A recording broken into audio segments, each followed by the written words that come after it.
Precalc chapter 8 section 6. So this is just how to count. And so counting seems fairly easy today, but tomorrow we look at probability, you'll realize that the issue students have with probability is the counting. So counting is actually a pretty important topic for the next two sections. The basic counting principle just states that if you have different events, so the counting principle, so if you have different events, so you have event 1 and event 2, how many different ways could those two events occur?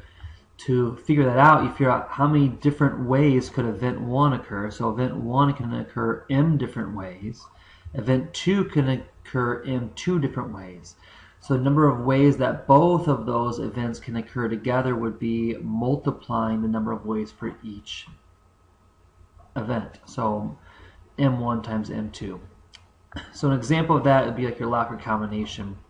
So if you look at your locker combination, we have 3 events. We have event 1, event 2, and event 3 are the 3 different numbers you have. So a lot of times when I'm doing this, I'll have 3 blanks for the different events we would have. Now, for event 1, how many different numbers we have? Well, your locker goes from 0 to 49, I believe. And so that would be 50 different possible numbers. And so the event 2 could also have 50 possible numbers, and event 3 could have 50 possible numbers. Now this is assuming that your locker combination could be the same 3 numbers. It could be 2, 2, and 2. And so their repeats are okay for locker combinations. I'm not sure if they are or not for our lockers, but we're assuming they can be. So then figure out the number of possible combinations for our lockers would be to multiply these events together. So 5 times 5 times 5 is 125, and then we have the 3 zeros in the end. So 125,000 possible ways for you to have a locker combination, assuming that they can repeat. Another example would be if I took like an outfit. So I have so many kinds of shirts, and I have pants, and then I have different shoes. So how many of each kind? So let's say I look at my closet and I have 6 shirts I want to wear, 3 pairs of pants I feel like wearing, and then 2 possible pairs of shoes. So I want to figure out how many different outfits I can create with that. So it'd be 6 times 3 times 2, which would be 36 combinations. And so that's what the counting principle is multiply the different events together, the number of ways each event can occur. A permutation is a little different. A permutation is an ordering of n different events, such that one element is first, one is second, one is third, and so forth. The important thing to know is that order matters here.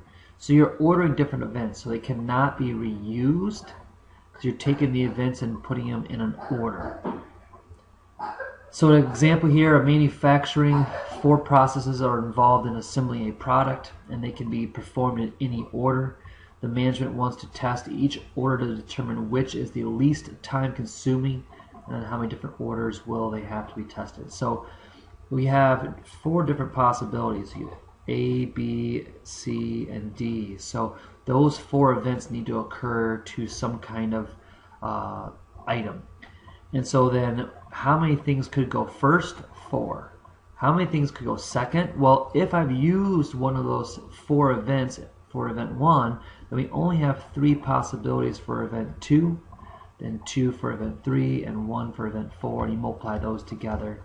And so for permutation, you're multiplying from the largest number downwards to possible 1, maybe to 1. So 4 times 3 is 12, 12 times 2 is 24. So you have 24 ways or orders you would need to test to see which one's the most efficient for that process. We could also write that as 4 factorial. A lot of times permutations, you can use the factorials to deal with that. Nibbly-bibbly, so we take the number of people in our class and we may be able to play that. But if we have 22 students, we'll say, then how many different ways could you order those students? It would just be 22 factorial. So who could get first? Any of the 22 students. Who could get second? Any of the 21 left over, and so forth. And 22 factorial is going to be a very large number. But let's say we do that problem again, and we say that there are, for nibbly-bibbly and say now only some of the students will play. So I say, let's play nibbly-bibbly, whoever wants to play it. I only made the students who want to play. And I don't tell you how many or who they are. So if I just say we have 22 students, and I know that 16 want to play. We don't know which 16. We just know 16 of the 22 said they want to play. So that would be written like this, an NPR. What that means is you're taking some elements at a time. So a permutation of n elements. So this is the total elements taking r at a time. So this is how many that you're taking at a time. So 16. So we have 22 to choose from. We're going to pick 16 of the 22. And we're going to go through all the different ways of choosing those 16 from the 22 in a permutation. So that could be written as 22p16. And that is evaluated by using our NPR formula here, which would be 22 factorial, similar to our last problem. Then we're going to divide it, because we're not having all of them participate. And so we're going to do 22 minus 16 factorial. So this is 22 factorial over 6 factorial. So you can evaluate that. It's still going to be a scientific notation. I believe it's 1.56 times 10 to the 18th is how many different ways that could occur. So quite a large value. But it's less than what would be in just 22 factorial. How many ways can the letters LONDOT be written? So this is called a distinguishable permutation. So that here the difference is that if I change these two O's, it doesn't matter. It's still the same one. So distinguishable means different. So distinguishable is taking away the ability to rearrange those two O's. And so what we do is you take the amount of letters we have. So we have in LONDOT 1, 2, 3, 4, 5, 6. That's 6 factorial. 6 factorial is how many letters. And we divide it by the repeats. So it's 2 factorial because there are 2 O's. And then if there's 2 N's, I divide it by another 2 factorial. If there's 3 O's, I divide it by 3 factorial. So for this one, it's going to be 6 times 5 times 4 times 3. Because I'm the 2 and the 1 reduce out. And so we're at, let's see, it's 30, 120, 360. So 360 distinguishable permutations if you rearrange those letters in different orders that could be in. You can do the same thing here at these colors down here. So how many different ways, different distinguishable permutations, different orders of these colors. So we have 1, 2, 3, 4, 5, 6, 7 different circles. So that'd be 7 factorial, just how many ways you could order them, but we need to divide by the repeats. So for blue, or 4 blue circles, I'm going to divide that by 4 factorial. So if I rearrange these blue circles, it's the same picture you'll see. And we also need to divide it by the green. We have 2 green, so that's 2 factorial. And then red is only 1, so I'm not going to need to include that. And so this is going to be 7 times 6 times 5 over 2 times 1, because the 4 reduces with the 4 factorial on top. And then this 2 can reduce with the 6, so I have 3. 21 times 5. So you're at 105. So that's permutations. We also have combinations. For combinations, the order does not matter. Order doesn't matter. So whatever you're taking first, whatever you're taking last, it doesn't matter. You have those in your possession. So in poker or in any kind of card play, you're dealt cards. It doesn't matter if you're dealt the card first, second, third, you have that card in your hand. So that'd be a combination.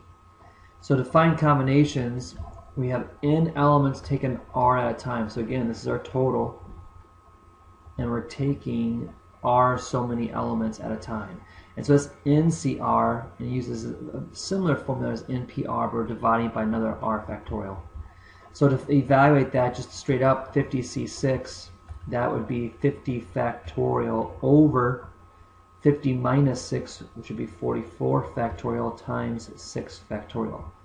Now you could punch this in your calculator too. There's actually is an NPR key, which again, if you go to math, the math key, Then you go to probability, which is PRB. You'll see the NCR key.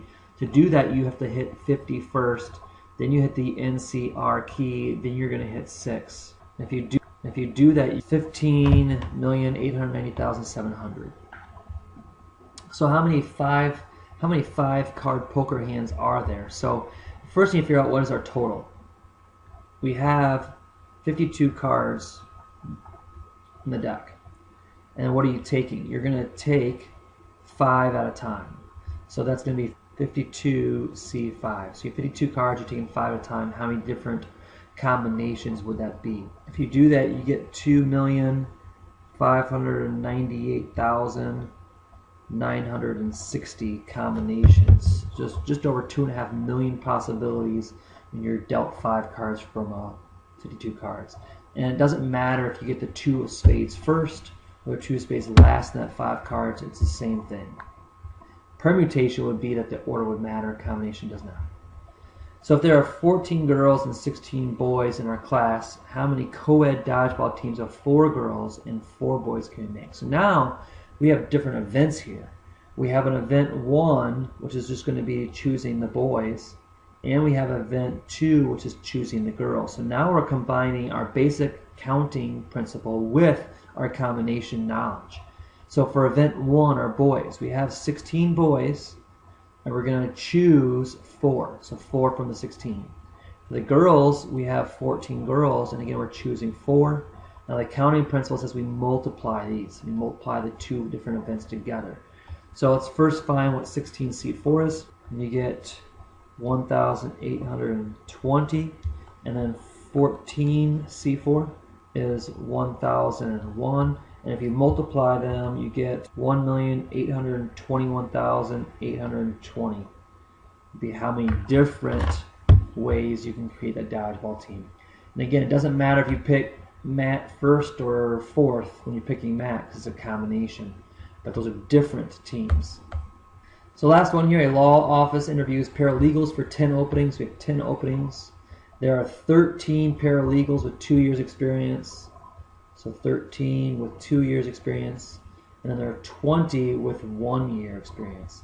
How many combinations of 7 paralegals with 2 years and 3 paralegals with 1 year are possible? So we have 13 with 2 years. We have 20 with 1 year.